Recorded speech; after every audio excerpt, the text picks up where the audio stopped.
you are dropping full grade boundaries in your IGCSE physics energy calculations, and it has literally nothing to do with whether you've memorized the formulas. You are bleeding marks on specific mechanical examiner traps. Today, we're fixing that. By the end of this explainer, you're going to have the exact framework to squeeze every single mark out of your Cambridge 0625 exam. Look, we are skipping all the fluff today and cutting straight to the painful, exact errors that are draining your grade in energy and power questions. You know the exact feeling I'm talking about, right? You do the past papers, you understand the physics, you walk out of the exam hall feeling amazing, and then you get your paper back and you've dropped a whole grade boundary. Why? Because you're making the exact mistakes that Cambridge examiners are actively hunting for. Okay, here is our roadmap to locking in those top band marks. We'll hit the exam strategy trap, the minimum effort, maximum marks framework, spot some common errors, compare flawed versus perfect answers, and finish up with the ultimate final answer checklist. So, let's jump right into Section 1, the exam strategy trap.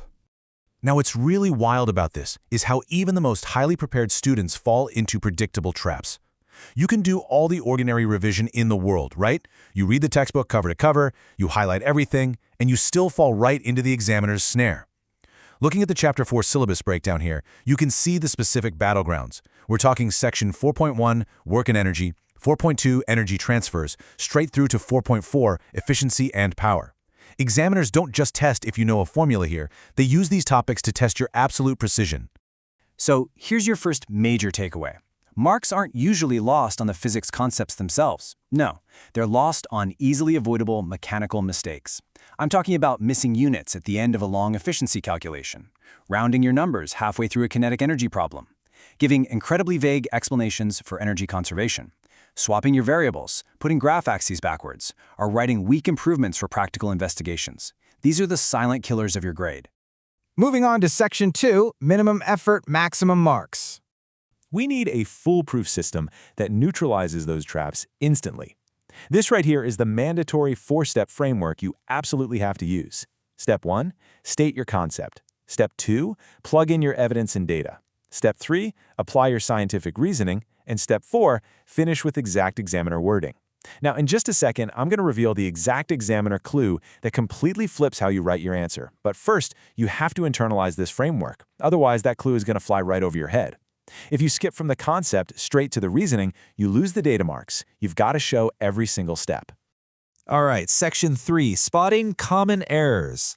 It's time to actually put this into practice and train your brain to spot errors exactly like a Cambridge examiner does. We are going to test your exam room psychology right now. I want you to literally pause and look at this classic energy transfer scenario. An object falls, gravitational potential energy transfers to kinetic energy, and you have to calculate the final velocity. Now, you know the equations, but under intense time pressure, what goes wrong first? Lock in your answer in your head. Okay, did you guess it? The trap snaps shut when students round their numbers way too early in the intermediate steps, or they panic and swap their mass and velocity variables mid-calculation. By the time you hit that square root to find velocity, your final conclusion is totally unsupported by the raw data. The physics concept was right, but the mathematical execution was fatal. Let's escalate this in Section 4, flawed V's perfect answers. This is where the rubber meets the road. We are putting a flawed student answer head-to-head with a top-band improved answer. Look at the flawed answer on the left. Notice how it just rushes to the finish line? It skips stating the initial substituted values, totally drops the intermediate units, and just spits out a naked number at the bottom. The examiner literally cannot give you method marks here if that final number is wrong. But look at the right side. It flawlessly executes our 4-step framework. It states the energy conservation concept, lists the data clearly, shows the reasoning through the formula, and wraps up with perfect wording. Maximum marks. Locked in. So, what is this examiner wording secret weapon? Mastering it means you explicitly fulfill the command words, whether they say calculate, describe, or evaluate. It means showing every single substituted value with its correct unit. And crucially, it means using precise physics terminology. It's not the energy turns into movement, guys. It is energy is transferred to the kinetic energy store. You have to leave absolutely zero doubt for the person grading your paper. Which brings us to Section 5, the final answer checklist. You've done the hard work, your calculations are solid, so we are going to guarantee those points don't slip away at the very end of the paper. Run every single answer through this strict final checklist. Verify your final units. Are we talking joules or watts? Lock in your significant figures so they actually match the data provided. Check your graph scale. Are your axes covering more than half the page?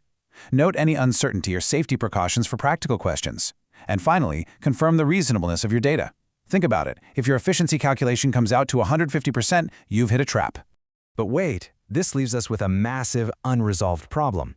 Your calculation framework is rock solid now, but what happens when they throw you a curveball and your practical investigation data is flawed from the very first step?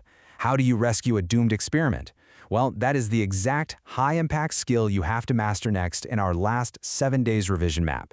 Subscribe to our YouTube channel Ace the Exams at @acetheexams_IGCSE to excel in your Cambridge examinations, and go click that next explainer right now.